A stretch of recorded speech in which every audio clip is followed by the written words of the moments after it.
ना काटे दुर्गा पूजा का ढेर दिन टाइम नहीं थे। चल चल चल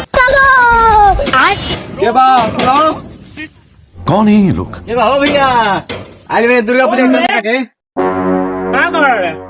दुर्गा पूजा के चांदा तक कटाता कहाँ रखता है दुर्गा जी? और स्कूल पता रखा था अपन स्कूल पर कितना काट दे 501 रुपया लिख दे। नाम बताई लिख दे राम मोहम्मद सिख आजाद अंसारी। लेकिन एक सेकंड और भाई तन पिसाप लगा दावत